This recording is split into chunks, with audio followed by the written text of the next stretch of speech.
Praise the lord. యేసుక్రీస్తు నామములో మీ అందరికీ శుభములు తెలియజేస్తూ ఉన్నాను.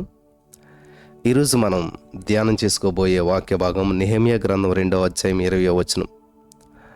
ఆకాశమందు నివాసి అయిన దేవుడు తానే మా యత్నమును సఫలము చేయును.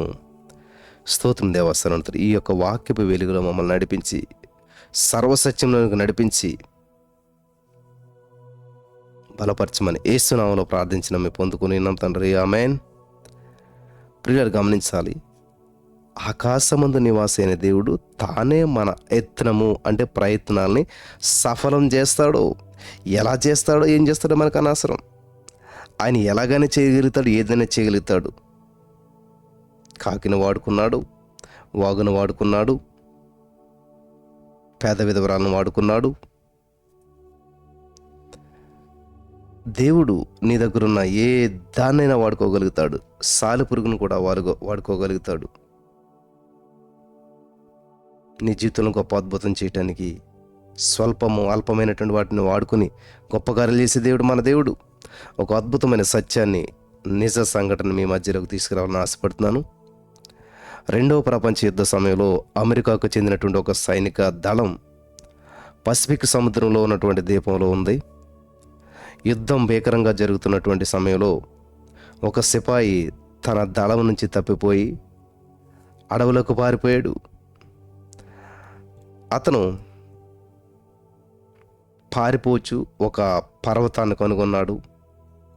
దానిని ఎక్కి వెళ్తూ ఉండగా అతడు అనేక గుహలు ఉండుట కనుగొన్నాడు.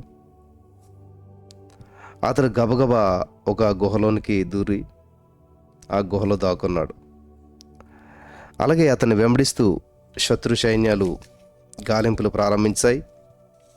ఎక్కడ దొరికితే అక్కడ చంపేయాలని చెప్పి శత్రు సైన్యం అంతా కూడా వెంటాడుతూ వచ్చాయి. వాడు అన్ని గుహలను వెతుకుచూ ఉన్నారు. శత్రు సైన్యాలు అన్ని గుహలు వెతుకుచూ ఉన్నారు. ఈ సిపాయి, ప్రభువా, మరి నన్ను రక్షించగలిగటకు సామర్థ్యం కలిగిన వాడు నువ్వే నాకు సహాయం చేసేవాడు, నీపైనే నేను ఆధారపడి ఉన్నాను అని దేవునికి ప్రార్థిస్తూ ఉన్నాడు. అతడు ప్రార్థించిన తర్వాత శత్రుల ఆ వదధ్వని తనకు సమీపంగా వచ్చుట కనుగొన్నాడు. అతడు లోనికి రాగానే ఒక సాలెపురుగు ఆ యొక్క గుహ, ఈ సైనికుడు ఉన్నటువంటి గుహ ఆ ద్వారాన్ని తన గూడు అల్లుట ప్రారంభించింది. సాలెపురుగు ఈ యొక్క సైనికుడు లోపలికి వెళ్ళిపోయిన వెంటనే అది గూడు అల్లుకోవటం ప్రారంభించింది.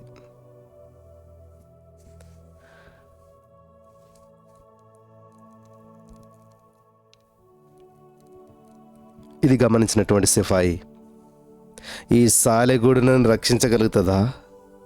ఒక దేవుడు ఇక్కడ ఒక బలమైన గోడ కట్టిన ఎడల నాకు రక్షణ కలుగును, ఈ ఆఫ్టర్ సాలెగూడు వల్ల నాకు ఏం కలుగుతుంది అని చెప్పేసేసి అనుకుంటా ఉన్నాడు. అతనేమో చీకట్లో ఉన్నాడు, లోపల గుహలో ఉన్నాడు. ఆ చీకటి గుహలో నుంచే శత్రు సైనికులను చూశాడు. వారు వరుసగా గుహలన్నిటిని వెతుకుచున్నారు.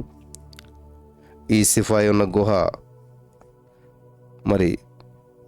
ముందుకు వాళ్ళు వస్తూ ఉన్నారు. అలా రాగానే వాళ్ళని ఎదుర్కోవటానికి సిద్ధపడసాగాడు. ఎలాగా వాళ్ళు నన్ను చంపడానికి వస్తున్నారు కాబట్టి వాళ్ళు ఎప్పుడైతే వచ్చి గుహ మీద దాడి చేసి లోపలికి వస్తారో అప్పుడు నేను తిరగబడతాను, ఎదుర్కొంటాను అని సిద్ధపడిపోయాడు సిపాయి. కానీ శత్రు సైనికులు వచ్చారు, గుహ ముందు వరకు వచ్చారు.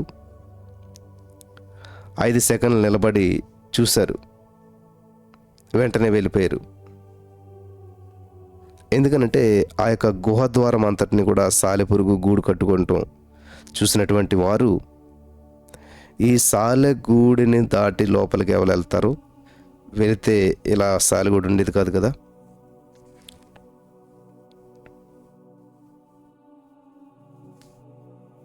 సో సాలెగూడు అల్లి ఉన్నదంటే లోపల ఎవరు లేరని అర్థం. ఎవరు వెళ్ళుండ్రని చెప్పి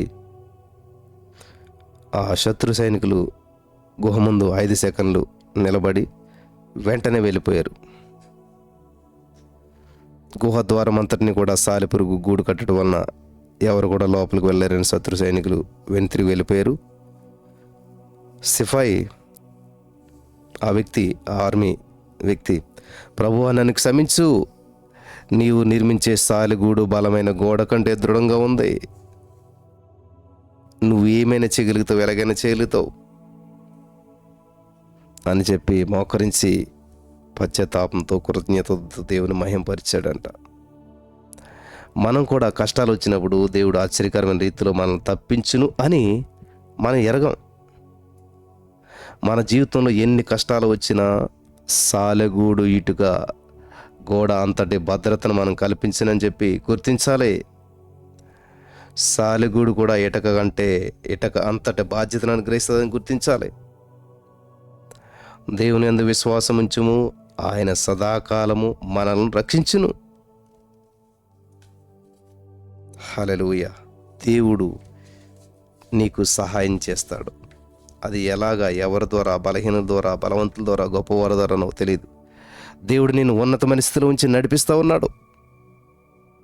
ఆయన యొక్క దక్షిణాస్తం నీ మీద చాపి ఉన్నాడు.